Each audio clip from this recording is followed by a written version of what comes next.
शुरू होती है जर्मनी के वेंडन नामक छोटे कस्बे से। वेंडन उन शुरुआती कस्बों में से है जहां परमाणु बिजली घर लगाया गया था। लंबे समय तक शांत रहने वाला यह कस्बा 21 जून 2019 को अचानक बदल जाता है जब कस्बे का एक आदमी फांसी लगाकर आत्महत्या कर लेता है। वह सिर्फ एक अजीब सा सुसाइड नोट छोड़ता है जिस पर खास तौर पर लिखा होता है कि इसे 4 नवंबर 2019 को रात 10:13 के बाद ही खोला जाए। आत्महत्या करने वाले का नाम माइकल कानवाल्ड था। उसका बेटा योनास कानवाल्ड इस घटना से बुरी तरह टूट गया। उसे समझ नहीं आ रहा था कि उसके पिता ने अचानक ऐसा कदम क्यों उठाया। 2 महीने से वह मानसिक रूप से भटका सा रह रहा था। उसकी माँ हन्ना कानवाल्ड एक मसाज थेरेपिस्ट है और बेटे से बिल्कुल उलट जल्दी ही पति की मौत के दुख से उबर जाती है। वह पड़ोस के पुलिस चीफ उल्रिख नील्सन के साथ चुपके चुपके संबंध भी रखने लगती है। उसकी खिड़की पर चढ़ने की प्रैक्टिस देखकर साफ लगता था कि यह कोई नई बात नहीं है। घर में योनास की दादी इंस कानवाल्ड भी रहती है जिनका फोटो हन्ना ने फैमिली फ्रेम से फाड़ दिया है।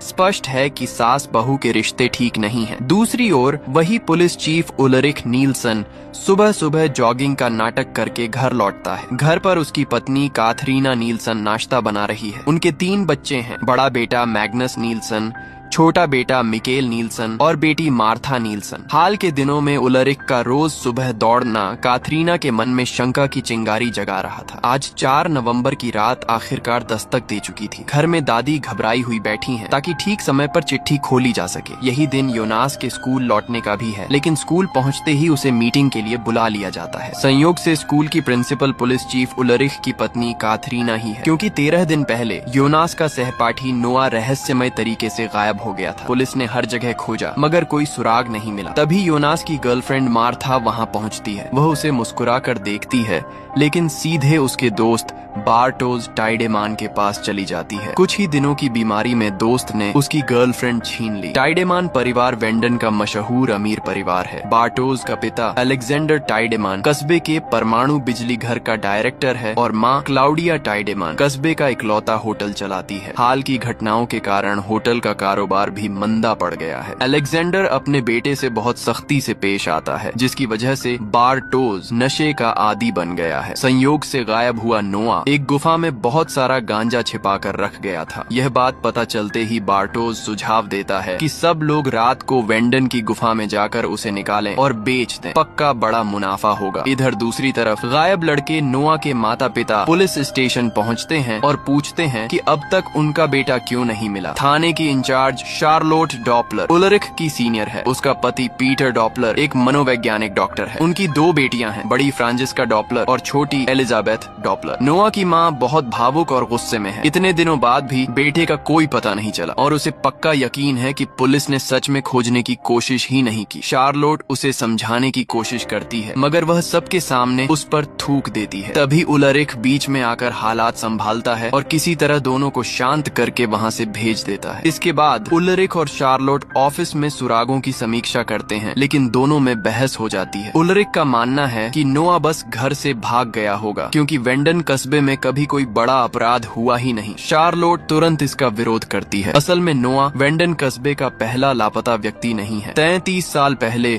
उल्रिख का भाई मैड्स नील्सन भी वेंडन की गुफा के पास गायब हो गया था और आज तक नहीं मिला। भाई का जिक्र आते ही उल्रिख भावुक हो जाता है। वह मानने को तैयार नहीं कि दोनों घटनाओं का आपस में कोई संबंध है। गुस्से में वह पुलिस स्टेशन से निकल जाता है और अपनी माँ के घर पहुँचता है। 33 साल पहले बेटे के गायब होने के बाद से उसकी माँ ने कभी उसे ढूंढना नहीं छोड़ा। नोआ के गायब होने के बाद वह फिर जंगल गई थी जहाँ उसे अपने बेटे की पसंदीदा चॉकलेट का रैपर मिला। अजीब बात यह थी कि वह रैपर बिल्कुल नया लग रहा था, जैसे अभी अभी गिराया गया हो। उसे लगता है कि कस्बे में सब कुछ किसी चक्र की तरह दोहराया जा रहा है, बिल्कुल 33 साल पहले जैसा। इसी दौरान वेंडन के एक मानसिक चिकित्सालय में एक सफेद बालों वाला बूढ़ा आदमी कुर्सी पर लेटा बार बार बड़बड़ा रहा है। अभी तक यह रहस्य बना हुआ है कि वह वह किस बात का इशारा कर रहा है। लेकिन एक चीज साफ है, वेंडन कस्बा उतना शांत और सुरक्षित नहीं जितना बाहर से लगता है। अब तक लगभग सारे सुराग उसी घने जंगल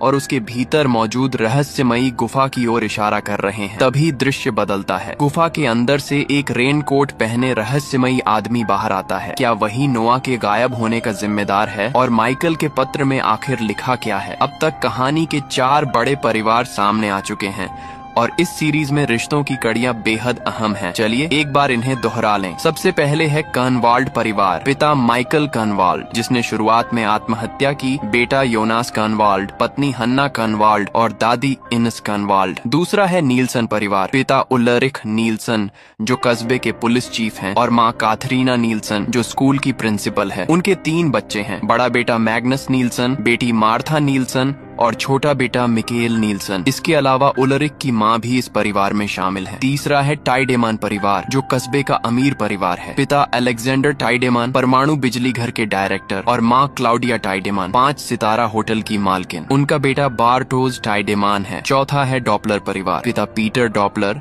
मनोवैज्ञानिक डॉक्टर और पत्नी शार्लोट डॉपलर, जो वेंडन की पुलिस चीफ हैं। बेटियां हैं फ्रांजिस्का डॉपलर और एलिजाबेथ डॉपलर। साथ ही इस परिवार में एक बूढ़ा आदमी भी है, पीटर डॉपलर का पिता हेल्गे डॉपलर, जो अल्जाइमर से पीड़ित है। अब तक कहानी में लापता लोग भी सामने आए हैं। साल 1986 में गायब हुआ उल्रिख नीलसन का भाई मैड्स नीलसन और साल 2019 में गायब हुआ नोआ। असल में ये अभी सारे किरदार नहीं हैं। जैसे जैसे कहानी आगे बढ़ेगी नए लोग जुड़ते जाएंगे। आगे क्या होगा उसके लिए तैयार रहिए, मजा अभी शुरू हुआ है। 21 जून 2019 को माइकल रहस्यमय तरीके से फांसी लगाकर मर जाता है और अपने बेटे योनास के लिए सिर्फ एक अजीब सा पत्र छोड़ता है, जिसे 4 नवंबर 2019 रात 10:13 के बाद ही खोलने को कहा गया था। 21 अक्टूबर 2019 को एक लाल बालों वाला लड़का नोआ जंगल में रहस्यमय तरीके से गायब हो जाता है। पुलिस पूरे कस्बे को छान मारती है, लेकिन कोई सुराग नहीं मिलता। और सबसे अजीब बात, 33 साल पहले मैड्स नीलसन भी इसी जंगल में गायब हुआ था और आज तक उसका कोई पता नहीं चला। जैसे जैसे 4 नवंबर करीब आता है, तनाव बढ़ता जाता है। नोआ को गायब हुए 13 दिन हो चुके हैं और उसी दिन माइकल का पत्र खुलना है। स्कूल की प्रिंसिपल काथरीना नीलसन फिर से पेरेंट्स मीटिंग बुलाती है। पुलिस चीफ शार्लोट डॉपलर से कहती है कि स्कूल की सुरक्षा बढ़ाई जानी चाहिए और सभी माता पिता से नोआ को ढूंढने में सहयोग करने की अपील करती है। तभी पीटर डॉपलर के पिता हेल्गे डॉपलर अचानक अंदर आ जाते हैं। उन्हें अल्जाइमर है और वह बार बार अजीब बातें दोहरा रहे होते हैं। शार्लोट तुरंत उन्हें पकड़कर मीटिंग रूम से बाहर ले जाती है। बाहर आते ही कस्बे में बारिश शुरू हो जाती है। पीटर बारिश को देखते हुए फिर बड़बड़ाते हैं। उस समय घड़ी रात 10:02 दिखा रही होती है। उधर इंस कानवाल्ड कमरे में अकेली बैठी बेटे का पत्र हाथ में लिए आखिरी समय का इंतजार कर रही है। उसने पत्र वाली बात किसी को नहीं बताई। जल्द ही समय 10:14 हो जाता है। वह बेसब्री से पत्र खोलती है, मगर उसे पढ़कर हैरान होने के बजाय शांत रहती है, जैसे उसे पहले से ही सब पता हो। इसी समय योनास की माँ हन्ना कर्नवाल्ड परमाणु बिजली घर के डायरेक्टर अलेक्जेंडर टाइडेमान को मसाज देते हुए उससे प्लांट की बात करती है। पता चलता है कि वेंडन का परमाणु प्लांट भी 33 साल पहले बना था और सोवियत संघ की परमाणु दुर्घटना के कारण सरकार अगले साल इसे बंद करने वाली है। ऐसा हुआ तो पूरे कस्बे में बिजली संकट खड़ा हो सकता है। बारिश शुरू होने से 12 मिनट पहले जब माता पिता मीटिंग में चिंतित बैठे थे, कुछ लड़के चुपके से जंगल में घुस जाते हैं। दरअसल गायब होने से पहले नोआ ने गुफा के पास काफी मात्रा में गांजा छिपा रखा था। अब ये लोग सोचते हैं कि उसे निकाल कर बेच देंगे और थोड़ा जेब खर्च कमा लेंगे। रास्ते में योनास दूर खड़े परमाणु प्लांट को देखता है और उसे अजीब सा एहसास होता है कि कुछ गड़बड़ है। वे जल्दी ही गुफा तक पहुंच जाते हैं, मगर वहां पहले से फ्रांजिस्का डॉपलर मौजूद मिलती है और उसके हाथ में नोआ का गांजा होता है। तभी गुफा के अंदर से अजीब आवाज आती है और टॉर्च भी खराब हो जाती है। जंगल का डरावना माहौल चरम पर पहुंच जाता है और सब डरकर भागने लगते हैं। भागते समय योनास गिर पड़ता है। जब वह उठता है बाकी सब जा चुके होते हैं। तभी पीछे से कोई उसका नाम पुकारता है। घबराया हुआ योनास धीरे धीरे मुड़ता है और जो देखता है वह और भी डरावना होता है। उसे अपने वही पिता दिखाई देते हैं जो मर चुके थे। फटे पुराने कपड़े, बिखरे बाल और चेहरे पर काला तरल बहता हुआ। समझ नहीं आता कि वह तेल है या खून। डर के मारे योनास भागकर जंगल से बाहर निकल जाता है। तब तक बारिश तेज हो चुकी होती है। बाहर सब फिर मिलते हैं, लेकिन मैग्नस नील्सन और मार्था नील्सन के सिर्फ अपनी जान बचाकर भागने की वजह से उनका छोटा भाई मिकेल नील्सन उनसे बिछड़ जाता है। मीटिंग में मौजूद माता पिता को फोन आता है और वे तुरंत पहुंचते हैं। पुलिस भी मौके पर आ जाती है। सब अपने अपने बच्चों को देखने लगते हैं। योनास अभी भी जो देखा उससे स्तब्ध खड़ा रहता है। इसी बीच उलरिख नील्सन टॉर्च लेकर जंगल में घुस जाता है। वह पूरी रात खोजता है मगर कुछ नहीं मिलता। अगले दिन पुलिस फिर जंगल को घेर कर हर इंच जमीन को स्कैन करती है। तभी शार्लोट को उसके पति पीटर डॉपलर का फोन आता है। लगता है वह उसे कुछ जरूरी बात बताना चाहता है, लेकिन जांच में व्यस्त शार्लोट डॉपलर उसके हिचकिचाने से परेशान होकर फोन काट देती है। उसी वक्त एक चौंकाने वाली चीज मिलती है। पुलिस को पत्तों के नीचे एक लड़के की लाश मिलती है। उलरिख नील्सन कांपते हाथों से पत्ते हटाता है। चेहरा देखते ही वह राहत की सांस लेता है। वह न तो उसका बेटा मिकेल नील्सन है न ही नोआ, लेकिन असली रहस्य कुछ और है। उस लड़के की आंखें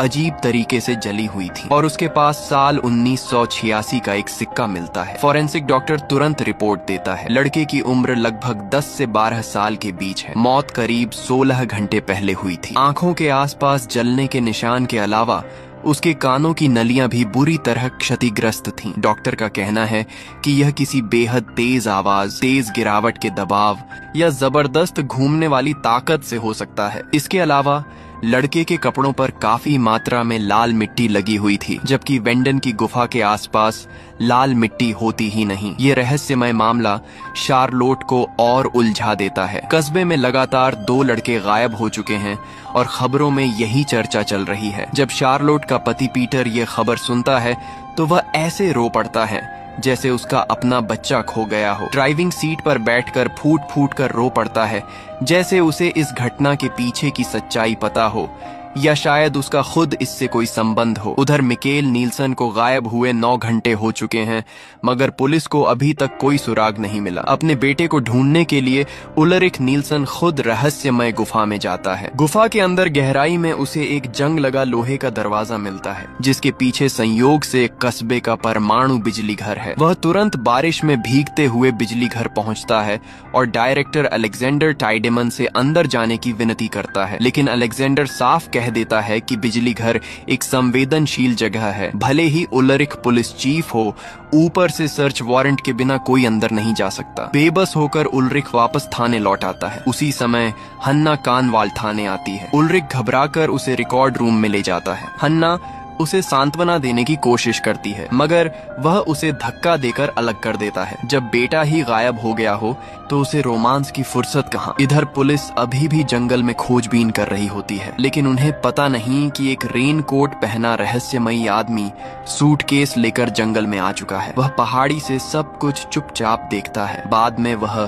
क्लाउडिया टाइडेमान के होटल में कमरा लेता है और कमरे की दीवारों पर तरह तरह के कागज चिपका देता है। उस रहस्यमयी आदमी की गर्दन पर रस्सी के निशान हैं और पीठ पर कई घावों के दाग। टेबल पर रखी एक किताब के कवर पर बड़े अक्षरों में लिखा है, समय यात्रा का सफर। दीवार पर लगे अखबार की कटिंग में मिकेल कहाँ है लिखा था, जिसे उसने बदलकर मिकेल किस समय में है कर दिया। फिर वह सूटकेस खोलता है। अंदर एक बेहद जटिल मशीन रखी होती है, जिसे देखकर लगता है जैसे वह टाइम मशीन हो। उधर योनास अपने पिता के उस गोदाम में जाता है जहाँ उन्होंने आत्महत्या की थी। उसे वहाँ एक छिपा हुआ खांचा मिलता है। खोलने पर उसमें एक नक्शा मिलता है। अंदर वेंडन गुफा का एक विस्तृत नक्शा रखा है। नक्शे में गुफा की अंदरूनी संरचना बनी है। उस पर एक नोट भी लिखा है जिसमें साफ बताया गया है कि रास्ता कहाँ है। योनास गहरी सोच में पड़ जाता है। साफ है कि उसके पिता की मौत इतनी सीधी नहीं थी और उसी रात परमाणु बिजली घर का डायरेक्टर अलेक्जेंडर टाइडेमान चुपके से कुछ सामान कहीं ले जा रहा होता है। आखिर वह क्या छिपाना चाहता है? साफ है, वेंडन कस्बे में हर शख्स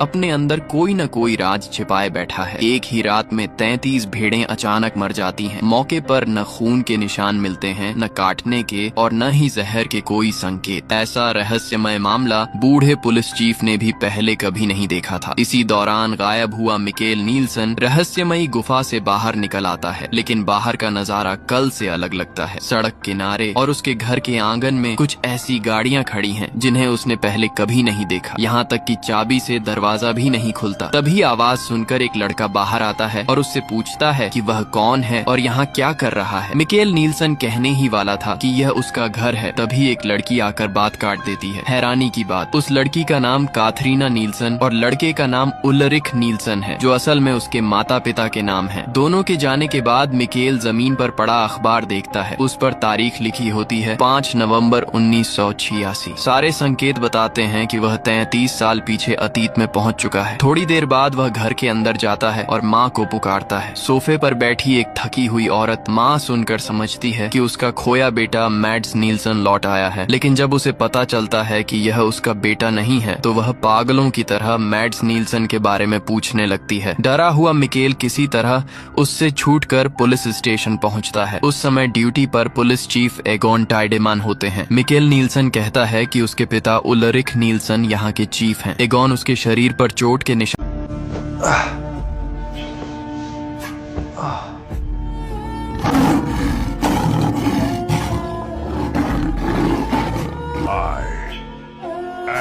Joint pains. I am dangerous. No! It's Paingo oil! Pango oil best for all joint pains, knees, shoulders, back, and other joints. देखकर सोचते हैं कि यह किशोर उल्रिक नील्सन की शरारत होगी। चूंकि उन्हें भेड़ों की पोस्टमार्टम रिपोर्ट देखने जल्दी जाना होता है, वे मिकेल को ऑफिस में रुकने को कहते हैं ताकि डॉक्टर आकर उसका इलाज कर सके। जैसे ही एगोन जाते हैं, मिकेल टेबल पर रखी फाइलें देखने लगता है। उसे मैड्स नील्सन के लापता होने से जुड़े दस्तावेज मिलते हैं। एक पुरानी फोटो भी मिलती है जिसके पीछे मैड्स और उसके पिता का नाम लिखा है। अब उसे यकीन हो जाता है वह सचमुच 33 साल पीछे आ चुका है। तभी एक नर्स अंदर आती है। वह और कोई नहीं बल्कि साल 2019 की इंस कानवाल दादी का जवान रूप होती है। वह मिकेल नील्सन को अस्पताल ले जाती है। उसे लगता है कि शायद उसके माता पिता उसे मारते थे, इसलिए वह घर से भाग आया। पट्टी करते समय वह उसे प्यार से समझाती रहती है, मगर चाहे वह कुछ भी पूछे मिकेल चुप ही रहता है। जाते समय वह कहता है कि वह साल 2019 से आया है, लेकिन इनस कानवर्ल्ड सोचती है कि वह कॉमिक्स ज्यादा पढ़ता है और बात को गंभीरता से नहीं लेती। इसी समय गायब हुआ नोआ भी साल 1986 में दिखाई देता है। रेनकोट पहना रहस्यमयी आदमी उसे मशीन से बांधकर किसी तरह का इंसानी प्रयोग कर रहा है। उसके सीने पर 1986 का सिक्का भी लटका है। टीवी पर एक सफेद बालों वाला बूढ़ा समय यात्रा के सिद्धांत समझा रहा होता है। सब संकेत यही बताते हैं कि नोआ पर टाइम ट्रैवल का प्रयोग किया जा रहा है। उस रात अचानक बिजली तंत्र में गड़बड़ी होने लगती है। लगता है उसी प्रयोग का असर है। इसी अफरा तफरी में मिकेल नील्सन खिड़की से भाग निकलता है। रात अशुभ साबित होती है। आसमान से मरी हुई चिड़ियों की बारिश होने लगती है और लोग डर कर कारों में छिप जाते हैं। दृश्य बदलता है। जंगल में वही रहस्यमयी आदमी नोआ की लाश घसीट रहा है। उसकी हालत बिल्कुल वैसी ही है जैसी साल 2019 में मिले लड़के की थी। साफ है कि वह प्रयोग असफल रहा था। आखिर वह लड़का कौन था? इतना तय है कि उसने भी उसी क्रूर प्रयोग का शिकार होकर जान गंवाई। उधर साल 2019 में भी उसी रात कस्बे में अजीब चिड़िया वर्षा होने लगती है और पुलिस स्टेशन के बाहर मरी चिड़िया भर जाती हैं। इसी बीच उल्रिक नील्सन फिर गुफा में जाता है, इस बार पूरी तैयारी के साथ। हाथ में लोहे की रॉड लेकर वह जंग लगे दरवाजे को तोड़ने की कोशिश करता है, क्योंकि उसे यकीन है कि उसका बेटा उसी के पीछे है। उसी समय साल 1986 में मौजूद मिकेल नील्सन भी लाइटर लेकर उसी गुफा में प्रवेश करता है। अंदर जाते ही उसका पैर फिसलता है और वह गहराई में गिर जाता है और बदकिस्मती से उसकी एक टांग टूट जाती है। तभी उसे ठक ठक की आवाज सुनाई देती है। वह मदद के लिए चिल्लाता है। असल में साल 2019 में उल्रिक नील्सन दरवाजा न खुलने पर उसे जोर जोर से पीट रहा होता है। गुफा के दूसरी तरफ से आती आवाजें सुनकर वह पलट कर देखता है, मगर वहाँ कोई नहीं होता। उधर मिकेल नील्सन जवाब न मिलने पर टूटी टांग के साथ लाइटर उठाकर बाहर की ओर बढ़ता है। किस्मत का खेल देखिए, दोनों बाप बेटे एक ही जगह मौजूद होते हैं, मगर उनके बीच 33 साल का फासला होता है। क्या इंसान समय यात्रा कर सकता है? आइंस्टीन के सापेक्षता सिद्धांत के अनुसार यदि कोई वस्तु प्रकाश की गति से भी तेज चल सके तो वह अतीत में लौट सकती है या भविष्य में जा सकती है। अगर वर्महोल सिद्धांत सच में अस्तित्व में हो तो समानांतर समय रेखाएं संभव हो सकती हैं, यहाँ तक कि इंसान अपने ही दूसरे रूप से मिल सकता है। यही इस कहानी का मुख्य विचार है। इसीलिए अगर कहा जाए कि यह इतिहास की सबसे दिमाग घुमा देने वाली साइंस फिक्शन कहानी है, तो यह बिल्कुल भी अतिशयोक्ति नहीं होगी।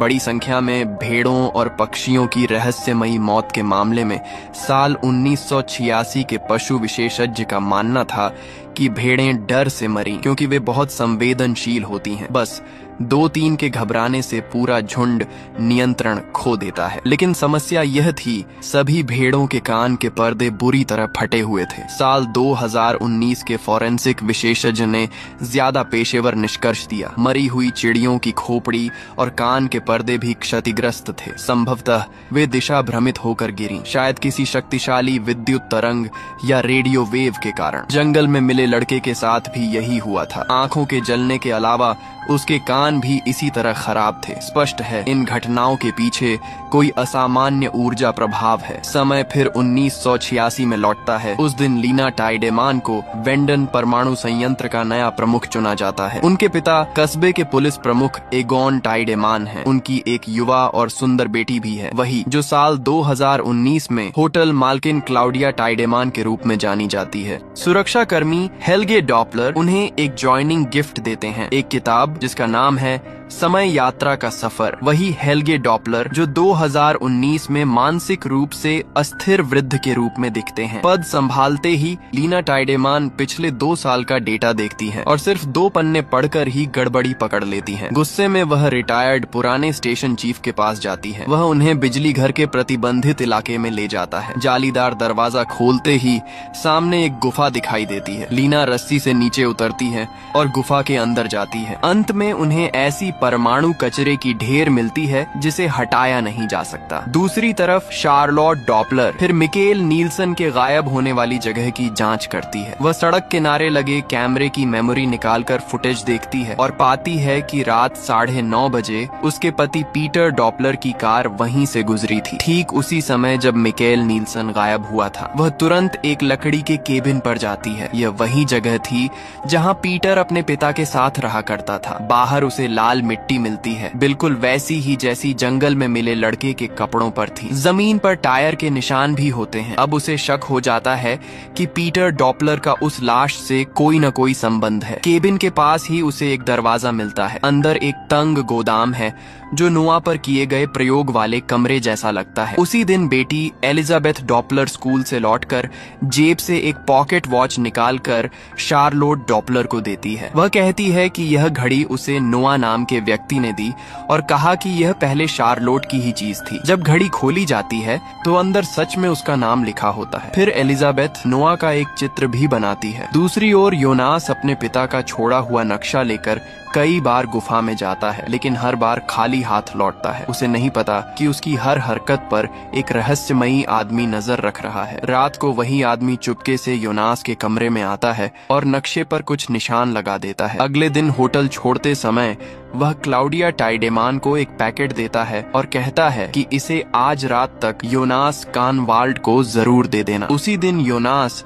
कब्रिस्तान में पिता की कब्र पर जाता है। तभी वह रहस्यमयी आदमी सूटकेस लेकर उसके पास आता है। वह कहता है कि उसके पिता ने कभी उसकी जान बचाई थी। फिर वह कुछ रहस्यमयी वाक्य कहता है। इसके बाद चला जाता है। लेकिन उसी दिन पूरे कस्बे को हिला देने वाली घटना फिर घटती है। एक 9 साल का लड़का रहस्यमय तरीके से गायब हो जाता है। सिर्फ 10-15 दिनों में कस्बे से 3 लड़के गायब हो चुके हैं। पुलिस प्रमुख उलरिक नील्सन खुद को पूरी तरह असफल महसूस करता है। उसे लगता है कि 33 साल पहले उसके भाई के गायब होने की वजह उस समय के पुलिस प्रमुख की नाकाबिलियत थी, मगर अब 33 साल बाद वही नाकाबिल इंसान वह खुद बन चुका है, क्योंकि उसका अपना बेटा भी लापता है। शार्लोट डॉपलर मानती है कि यह नीत्शे का अनंत पुनरावृत्ति सिद्धांत है। हमारा 1 साल 365 दिन का नहीं हो सकता। संभव है कि ब्रह्मांड का चक्र 33 वर्षों का हो। हर 33 साल बाद ब्रह्मांड रीसेट होता है और घटनाएं फिर से वैसी ही घटती हैं। उधर बार्टोस टाइडेमान को नोआ का फोन आता है। नोआ नोआ कहता है कि उसके पास बहुत सारा गांजा है। नशे का आदी बार्टोज उत्साहित हो जाता है और अपने दोस्त योनास को बताता है, उसे रात में साथ चलने को कहता है, लेकिन रात में वह वादा तोड़ देता है और मार्था नील्सन के कमरे में पहुंच जाता है, वही लड़की जिसे बार्टोज उससे छीन चुका था। दोनों का अधूरा प्यार फिर जाग उठता है और वे दोबारा साथ हो जाते हैं। उधर बार्टोज काफी देर तक योनास का इंतजार करता रहता है। फोन भी नहीं उठता तो वह अकेले ही नोआ की कार में बैठ जाता है। कुछ मिनट बाद वह कार से उतरता है और उसके चेहरे पर गहरी चिंता दिखती है। इधर योनास घर लौटता है तो उसे एक रहस्यमय पार्सल मिलता है। अंदर एक लैंप, एक सिग्नल डिटेक्टर और नक्शे पर लिखा संदेश होता है। साथ ही उसे अपने पिता का सुसाइड नोट मिलता है। तब उसे पता चलता है कि उसका पिता वही लड़का मिकेल नील्सन था जो साल 2019 में समय यात्रा करके 33 साल पीछे चला गया था, जहां नर्स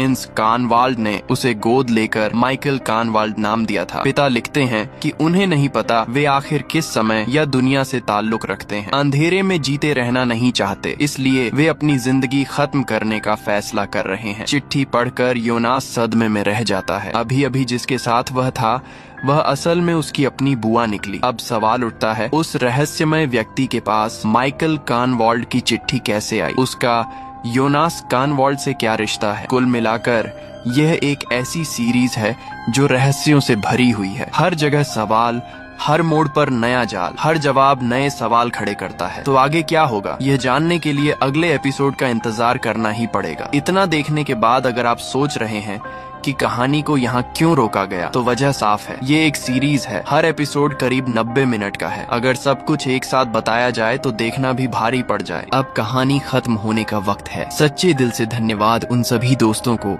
जिन्होंने अंत तक देखा। Subscribe, please.